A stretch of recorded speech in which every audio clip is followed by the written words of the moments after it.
Pernah nggak sih kamu ngerasa amal ibadahmu kalah jauh dibanding orang lain?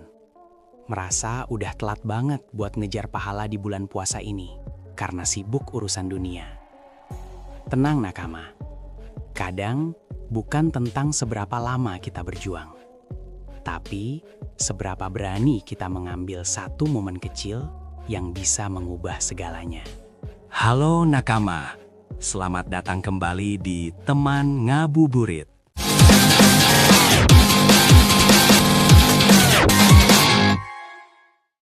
Masya Allah, kita sudah sampai di hari ke-17. Fase pertengahan Ramadan hampir selesai. Dan sebentar lagi kita akan masuk ke fase paling krusial. Bersama saya, kita akan kembali membedah filosofi epik One Piece yang nyambung banget sama ibadah puasa kita. Kemarin kita udah bahas soal susah fokus dari pertarungan Luffy melawan Katakuri. Nah, sore ini kita akan kembali sejenak ke lautan es berdarah Marineford. Tapi kali ini fokus kita bukan pada Luffy, Shirohige, atau para admiral. Fokus kita ada pada seorang prajurit muda penakut yang kebetulan ada di sana. Koby. Perang Marineford sudah mencapai tujuannya. Ace dan Shirohige sudah tewas. Angkatan laut sudah menang mutlak.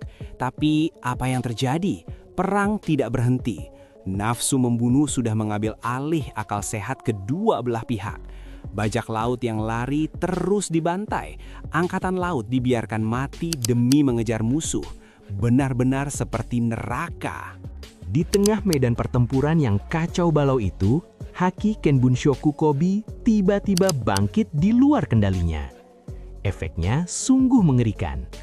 Koby bisa mendengar suara kehidupan orang-orang di sekitarnya menghilang satu persatu.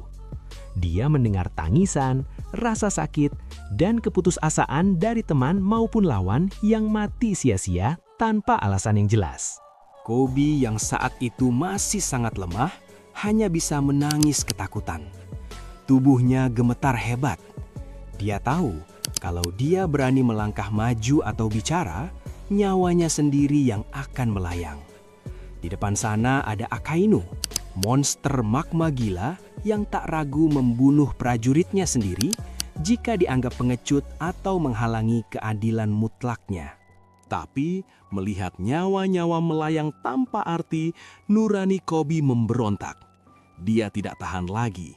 Dengan keberanian yang entah datang dari mana, Koby yang kecil dan menangis itu berlari ke garis depan. Dia merentangkan kedua tangannya, menghalangi langkah Akainu yang sedang memburu Luffy. Momen itu membuat seluruh medan perang terdiam. Sambil menangis terseduh-seduh, Koby berteriak sekuat tenaga. "Hentikan semua ini! Cukup sampai di sini!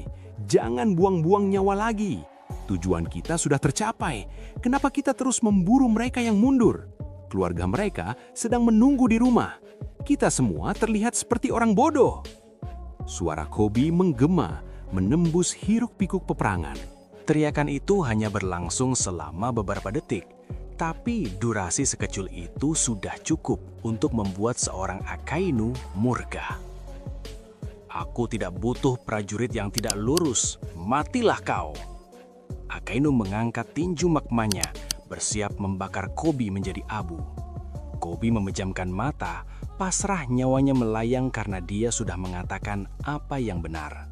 Namun, tinju magma itu tidak pernah mengenainya. Sebuah pedang tiba-tiba menahan serangan mematikan tersebut. Sosok bertudung dengan rambut merah telah berdiri di depan Koby. Ya, Akagami no Shanks sang Yonko telah tiba. Shanks menatap prajurit muda itu dan mengucapkan kalimat yang akan tercatat dalam sejarah One Piece selamanya. Shanks memuji keberanian Koby dan berkata, "Kerja bagus prajurit muda. Detik-detik keberanian yang kau pertaruhkan dengan nyawamu barusan, entah itu baik atau buruk, baru saja mengubah takdir dunia ini secara drastis." Karena teriakan beberapa detik itulah, Trafalgar Law punya celah waktu untuk menyelamatkan nyawa Luffy dengan kapal selamnya. Satu teriakan, hanya beberapa detik saja. Koby bukanlah pahlawan super, Dia bukan penyandang inisial D yang terlahir kuat. Tapi, waktu yang sangat singkat itu memiliki nilai yang jauh lebih besar daripada ribuan jam pertempuran orang-orang kuat lainnya. Beberapa detik keberanian itu bernilai sama dengan keselamatan dunia masa depan. Nakama, tahukah kalian? Di dalam bulan suci Ramadan ini, kita semua juga diberikan satu kesempatan emas yang konsepnya sangat mirip dengan detik-detik keberanian Qobi. Sebuah momen singkat yang kalau kita bisa menangkapnya, nilainya akan mengubah takdir kita selamanya. Momen itu bernama Malam Lailatul Qadar, malam yang lebih baik dari 1000 bulan. Coba kita hitung matematisnya. 1000 bulan itu setara dengan kurang lebih 83 tahun. Berapa banyak dari kita yang yakin umurnya bisa sampai 83 tahun? Sangat jarang. Tapi Tuhan yang Maha Pengasih memberikan jalan pintas. Jika kamu beribadah tepat di malam Lailatul Qadar, pahalanya sama seperti kamu beribadah seumur hidupmu tanpa henti.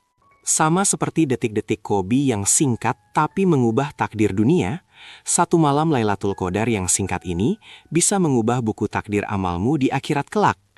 Masalahnya, waktu persisnya dirahasiakan.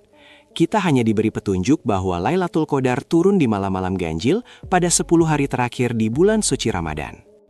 Inilah kenapa di 10 hari terakhir Ramadan, di mana biasanya shaf sholat tarawih di masjid mulai maju karena sepi jamaah, justru seharusnya kita maju ke garis depan seperti Qobi. Saat orang-orang sibuk dengan urusan duniawi dan belanja baju lebaran, disitulah kita harus memberanikan diri untuk tetap teguh beribadah. Jangan menyerah hanya karena kamu merasa sholatmu kurang banyak.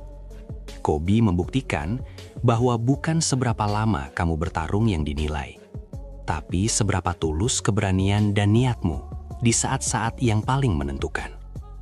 Meskipun kamu cuma punya waktu sedikit untuk sholat malam, lakukanlah dengan penuh kesungguhan dan keikhlasan. Gimana Nakama? Merinding nggak sih nginget pengorbanan Qobi di Marineford?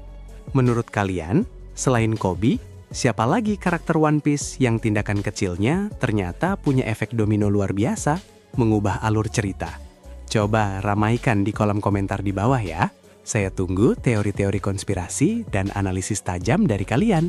Nggak terasa, waktu ngabuburit kita hari ini udah hampir habis. Sebentar lagi matahari terbenam, dan waktunya berbuka untuk kalian di wilayah waktu setempat. Siapkan takjilnya, jangan lupa baca doa sebelum minum. Ingat, tahan emosinya. Jangan sampai nilai puasamu berkurang cuma karena hal sepele menjelang waktu berbuka ini. Terima kasih banyak sudah setia nemenin sore ini di Teman Ngabuburit. Besok di hari ke-18, kita akan bahas soal air mata Ratu Otohime dan bagaimana puasa mengajarkan kita mendidik diri tanpa mewariskan kebencian. Pasti makin seru. Tetap semangat puasanya, jaga selalu kesehatan, dan selamat berbuka puasa, Nakama.